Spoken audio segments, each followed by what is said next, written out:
विधानसभा अध्यक्ष वासुदेव देवनानी विकास कार्यों को गति देने में कोई कसर नहीं छोड़ रहे, लेकिन बरसों पहले पंचशील इलाके में बनी सब्जी मंडी की हालत आज भी खस्ता बनी हुई है। इसको लेकर कांग्रेसी नेता महेंद्र सिंह रलावता ने देवनानी पर निशाना साधते हुए कहा कि विधानसभा अध्यक्ष देवनानी जगह जगह पर भाटे लगाकर नए कार्यों का निर्माण करने में लगे हैं, लेकिन जो भाटा पूर्व में लगाया गया उसकी सुध नहीं ली जा रही। उन्होंने कहा कि सब्जी मंडी किसानों को राहत देने और आसपास रहने वाले लोगों को पहुंचाने के उद्देश्य से बनाई गई थी, लेकिन वहां पर पूरी कटीली झाड़ियां उग चुकी हैं और यहां तक कि उसके खिड़की दरवाजे भी लोग उठ चुरा कर ले गए। उन्होंने कहा कि असामाजिक तत्वों का जगह अड्डा बना हुआ है, इसकी सुध विधानसभा अध्यक्ष देवनानी को जरूर लेनी चाहिए। उन्होंने कहा जो विकास कार्य वर्तमान में किए जा रहे हैं उसके साथ साथ इन पर भी ध्यान दिया जाए, फिर काफी अच्छी बात होगी। उन्होंने कहा कि यदि सब्जी मंडी का निर्माण होता है तो पुष्कर के आसपास से जो सब्जी आती है वो यहाँ पर ताजी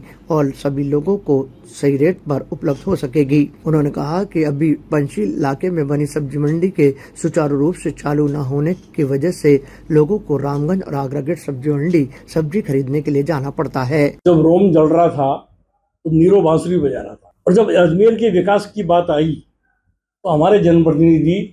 लूडो खेल रहे कागजों के अंदर, और कागजों के अंदर न तो कोई धरातल पर कोई काम है। ये जिस सब्जी मंडी की आप बात कर रहे हैं, ये सब्जी मंडी मान्यवर विधानसभा के अध्यक्ष जी के,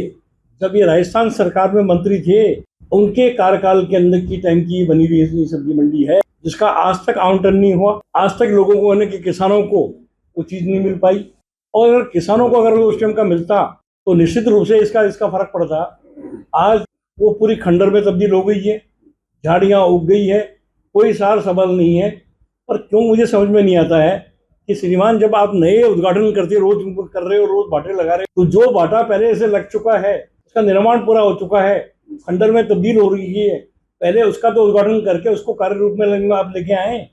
ताकि जब कार्य रूप में आएगी तो जो आसपास का जो किसान है वो सब्जी मंडी के अंदर रहने के बोले अपने माल को पहुंचा पाएगा। और इसके साथ साथ जो आने इस टाइम में जो अजमेर तेजी से आगे बढ़ रहा है, चाहे वो पंचशील हो,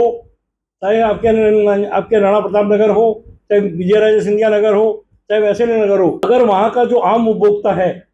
अगर एक सब्जी मंडी अगर यहाँ बनेगी तो निश्चित रूप से मान के चलिए कि जो आज सुभाष नगर वाली सब्जी मंडी, तो वहाँ से जब आदमी लाके माल यहाँ लाकर माल बेचेगा तो माल महंगा होगा, किराया भाड़ा महंगा ज़्यादा लगेगा, और यहाँ किराया भाड़ा कम लगेगा, लोगों को सुविधा भी प्राप्त होगी, यानी उपभोक्ता भी खुश, किसान भी खुश। पुष्कर से आने वाली सब्जियों को यहाँ जब स्थान मिल जाएगा तो वो बेचारा काय को पूरा रोड को क्रॉस करके वहां तक जाएगा। ताजा खबरों के लिए देखते रहें सरेराह न्यूज। अपना फोन उठाएं और सब्सक्राइब करना ना भूलें।